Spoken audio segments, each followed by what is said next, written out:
נפגשנו בבוקר, היינו כל כך שמחים לראות אתכן. עוד לא הספקנו בכלל באמת להתעדכן, רק התחלנו להתגלגל. פתאום, בום מטורף. אני שכבתי על הרצפה עד שהגיע האמבולנס, דקות ארוכות. הבנתי שקיבלנו מכה עצומה, אבל לא הבנתי עד ששמעתי את הצרחה של עמית. אז הבנתי שקרה משהו נורא. אני נופל מהאופניים, מרים את הראש, מחפש אתכן מאחוריי, פתאום אני רואה אותו זרוק איזה 200 מטר ממני קדימה.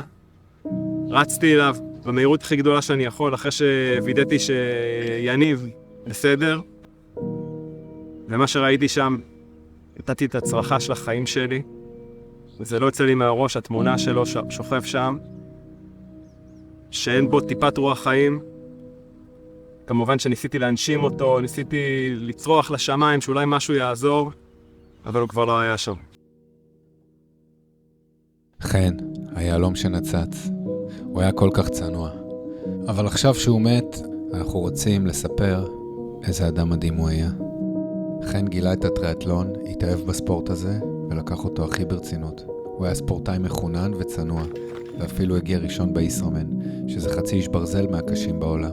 אחרי מאמצים רבים, הוא גם הגשים חלום והצליח להעפיל לאליפות העולם באיש ברזל בהוואי.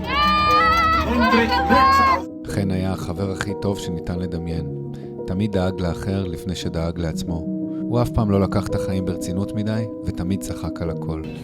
קנינו? בטח. הוא אהב בעלי חיים כמו שאהב אנשים. הוא התייחס לכלב שלו סקיפי כמו שאנשים מתייחסים לילד. הוא הצטיין בכל דבר שעשה. הוא הצטיין בצבא, הצטיין בלימודים, וגם היה עובד מצטיין בעבודה שלו, באינטל. הוא תמיד עזר למשפחה, להורים ולאחים. והוא גם היה דוד למופת. אבל בשבילנו יותר מהכל, חן היה סמל בטיילת של תל אביב. אצן מדהים שריחף מעל שבילי הריצה בטיילת ובפארק. בוקר טוב, 21 קילומטר, 4-10 ממוצע. אין אחד שרץ ולא הכיר אותו. כל מי שראה אותו רץ, התאהב בו, גם בלי להכיר אותו. הוא היה השראה לכל רצי תל אביב. חן לחם במשך 40 ימים ברצף במלחמת חרבות ברזל. הוא יצא לחופשה של 24 שעות בבית, והוא נהרג בחופשה הקצרה הזו כשהוא עשה את מה שהוא הכי אוהב, לרכוב על אופניים. הבור שהוא השאיר פשוט עצום. לא מזמן הוא התחתן עם אור בחירת ליבו, והם כבר התחילו לבנות בית. הם תכננו להקים משפחה. הוא השאיר אחריו הורים ואחים שכל כך העריצו אותו, והוא השאיר אותנו, החברים הכואבים. כל כך הרבה חברים, מהספורט, מהצבא, מהעבודה ומהילדות. פתן, אתה זוכר כמה היינו רצים פה? כמה אלפי קילומטרים עברנו פה. אנחנו רוצים להשאיר את רוחו של חן חיה כאן לידינו יום יום. התוכנית שלנו היא להקים את פינת חן, על שביל הריצה שבו הוא תמיד רץ.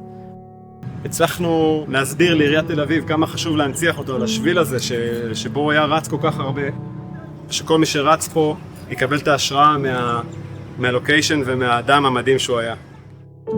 אנחנו מזמינים אתכם לקחת חלק בפרויקט הזה להנצחה של חן שלנו.